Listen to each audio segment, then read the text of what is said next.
upendo. Mungu ni mwema kila wakati. Leo tutakuruhusa kulala, hamna shida.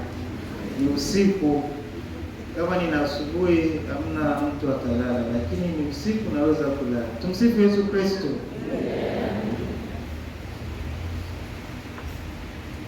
Masomo ya maandiko kwa misa ya mkesha wa Krismasi unatukumbusha jinsi Mungu alivyoonyesha rehema zake kwa wanadamu kwa kuchagua Ibrahimu na kuwachukua wazao wake kama watu wake waliochaguliwa, kuadhibu kwa utumwa huko Misri na baadaye Babeli, na kuwafanya kuwa taifa lenye mafanikio chini ya wafalme wanaomcha Mungu, kisha kuadhibu tena na washindi wa Ugiriki na Warumi walipothibitika kuwa wasio waaminifu, na mwisho kwa kuwapa Mwokozi wao aliyeahidiwa mfalme kwa njia ya mtoto Yesu huko Bethlehemu.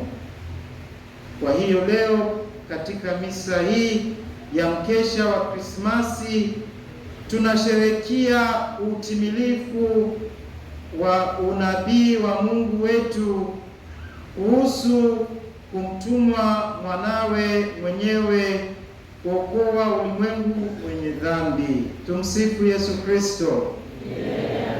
Mungu ni mwema. Masomo ya maandiko. Katika somo la kwanza, Isaya anatabiri jinsi Mungu wa Israeli atakavyoheshimu Yerusalemu iliyo ukiwa na iliyoachwa na nchi ya Israeli, kwa kumuunga mkono kama mwanamume anaoa bikira na kufanya mama. Yawe hufanya hivyo kwa kumtuma Masia wake aliyesubiriwa kwa muda mrefu kwenda Israeli kuimiliki na kuitawala. Masia atatetea Israeli na kuokoa. Kupitia nabii wake Isaya, Bwana Mungu aliwatia moyo wa Israeli wasio na tumaini. Akarudi kutoka uhamishoni Babiloni kupanda mazao na kufanya nchi yao iliyo ukiwa kuwa yenye rutuba na yenye ufanisi, ili waweze kushikilia vichwa vyao juu tena miongoni mwa mataifa mengine. Katika somo la pili, Mtakatifu Paulo anasimulia historia ya rehema ya Mungu kwa Israeli, watu wake waliochaguliwa. Mungu alionyesha rehema zake kwa watu wake waliochaguliwa wa Israeli kwa kutimiza unabii juu ya Masia wake aliyesulubiwa kwa muda mrefu. Alimtuma mwanawe kuwa Mwokozi na mzao wa Daudi. Injili chunguza kitabu cha ukoo wa Yesu Kristo, ikifuatilia ukoo wake kutoka kwa Ibrahimu kupitia Daudi kama ilivyotabiriwa na nabii, na kisha inaelezea kuzaliwa kwake kama Mwokozi wetu huko Bethlehemu kupitia kazi ya Roho Mtakatifu. Injili pia inaonyesha jinsi Mungu alivyosuluhisha mashaka ya Yusufu kwa kumtuma malaika wake, kwanza kumhakikishia Yusufu, kisha kumwagiza amwite mtoto Yesu. Jina Yesu ni namna ya Kigiriki ya jina la Kiebrania Yehoshua, linalomaanisha Bwana ni wokovu, kama vile Yoshua wa kwanza, mrithi wa Musa, alivyowaokoa Waisraeli kutoka kwa maadui zao. Yoshua wa pili, Yesu, angewaokoa kutoka kwa dhambi zao. Tumsifu Yesu Kristo. Tunalala, nimeona macho ni yokundu. Tumsifu Yesu Kristo. Sikiliza vizuri. Ninachukua muda kutafakari juu ya maisha ya Yesu, na kila wakati ninaendelea kuuliza maswali mengi kama: kwa nini Yesu aliamua kuishi maisha rahisi sana, maisha ya maskini sana na unyenyekevu? Kwa nini maisha yake yalikuwa yamejaa changamoto na upinzani tangu kuzaliwa hadi msalabani? Kwa nini maisha yake hayakuwa kamili bila shida? Kisha nitagundua kwamba hakuwa akiishi tu, alikuwa pia akitufundisha jinsi ya kuishi. Alikuwa akituambia kwamba si rahisi kuwa Mkristo. Kitabu cha ukoo yake ambayo tulisoma leo inaonyesha kwamba watu wema na wabaya walikuwepo hata katika familia ya Yesu. Tumsifu Yesu Kristo. Hata familia yetu tunayo, au si ndio? Tunayo? Aha.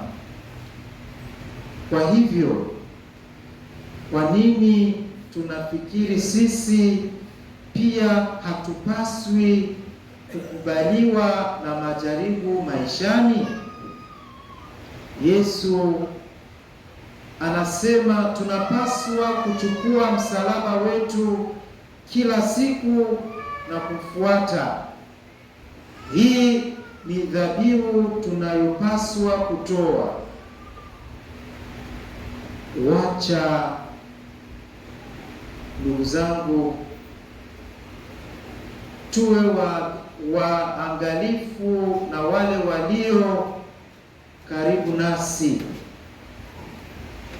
kwa sababu nyoka huuma tu wakati iko karibu, sio wakati iko mbali. Tumsifu Yesu Kristo. Umeelewa hii proverb? au nirudia tena, ni muhimu sana wakati tunakaribia mwisho ya mwaka. Nitarudia tena, kama nimeona sijaelewa vizuri nitapiga Kiingereza bila kuleta. Tumsifu Yesu Kristo. Tuwe waangalifu na wale walio karibu nasi, kwa sababu nyoka huma tu wakati iko karibu, sio wakati iko mbali. Mwalimu, nimesema vizuri au utabadilisha Kiswahili yangu? Sawa. Kama percentage gani? 90.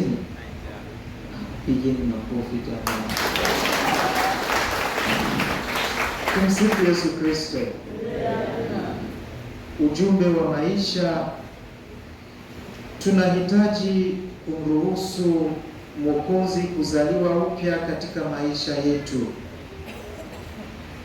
Tukubali ukweli kwa unyenyekevu na fumbo la Ujerumani. Angelus Celestius alisema hivyo: Kristo angeweza kuzaliwa mara 1000 huko Bethlehemu, lakini yote bure hadi atakapozaliwa ndani yangu. Kwa hivyo tumruhusu azaliwe tena katika maisha yetu wakati wa Krismasi 2025 na kila siku ya mwaka mpya 2026. Achieni tuonyeshe pia nia njema na ukarimu wa kushiriki Yesu Mwokozi wetu aliyezaliwa upya mioyoni mwetu, pamoja na wengine, kuwa upendo, fadhili, rehema, msamaha na mtumishi mnyenyekevu. Tunahitaji kupata Krismasi kama inafanyika katika misa ya Kristo juu ya madhabahu zetu. Yesu anakuwa kwenye madhabahu zetu kuwa chakula chetu cha kiroho, kulisha roho zetu ili tuwe watoto wake wenye afya. Hivyo tumwabudu kwa ushiriki wetu katika misa takatifu kama malaika, wachungaji na watu wenye hekima walivyofanya katika hadithi ya Injili. Tunahitaji kuwa na zawadi ya Krismasi kwa ajili ya Kristo mtoto, kwa sababu sisi ni kuadhimisha siku yake ya kuzaliwa.